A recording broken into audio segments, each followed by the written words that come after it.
அன்பின் வாழ்த்துக்களுடன் உங்கள் அன்பு சகோதரன். நிறைய நேரங்களில் நம்முடைய உணர்வுகளை நாம் வெளிப்படுத்திவிட முடியாது. அதாவது நம்ம என்ன சொல்ல வரோங்கிறத வார்த்தையினால் விளக்கிவிட முடியாது. உள்ளத்தில் இருக்கிற அந்த உணர்வுகள், ஃபீலிங்ஸ் வெளியே வார்த்தையாக கொட்டுவது ரொம்ப கடினம்.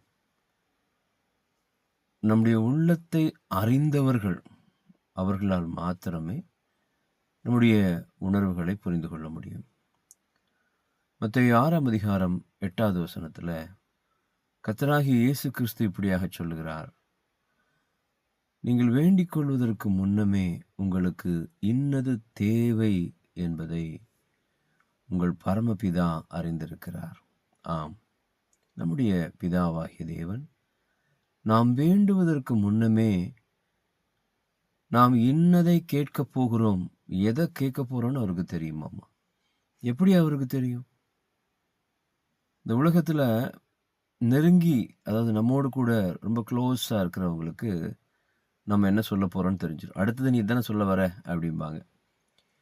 அதே போல் ஏதாவது பொருளை நம்ம வேணும்னு நினச்சோம்னா நம்முடைய மனசை அறிந்தவங்க, நம்முடைய மனசை புரிஞ்சுக்கிட்டவங்க டக்குன்னு நமக்கு அதை எடுத்து கொடுப்பாங்க.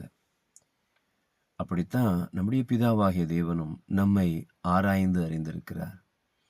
சங்கீதம் 139 சங்கீதக்காரன் சொல்வது போல அவர் நம்மை முற்றிலுமாய் ஆராய்ந்து அறிந்திருக்கிறார். நம்மை நெருங்கி ஜீவித்து கொண்டிருக்கிறார். அவர் நம்மோடு கூட இருக்கிறார். நம்ம அவருக்கு எதையும் விளக்கி சொல்ல வேண்டிய அவசியம் இல்லை. என்னுடைய சூழ்நிலை எப்படி இருக்குது, என்னை சுற்றிலும் காரியங்கள் இப்படி நடக்கிறது, இதுதான் என்னுடைய நிலைமை என்று மனிதர்களுக்கு சொல்லுவோம் பார்த்தீங்களா?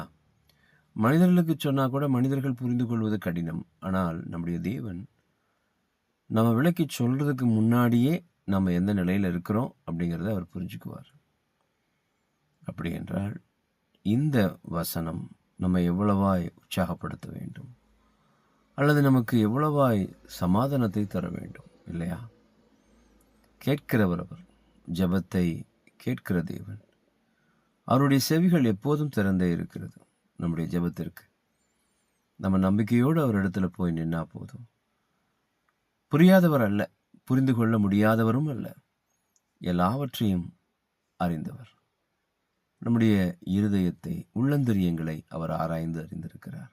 அதனால் சமாதானத்தோடு என்னை அறிந்தவரிடத்தில் நான் ஜெபிக்கிறேன் என்று சொல்லி நாம் ஜெபிப்போமா? ஜெபிப்போம். நன்றி.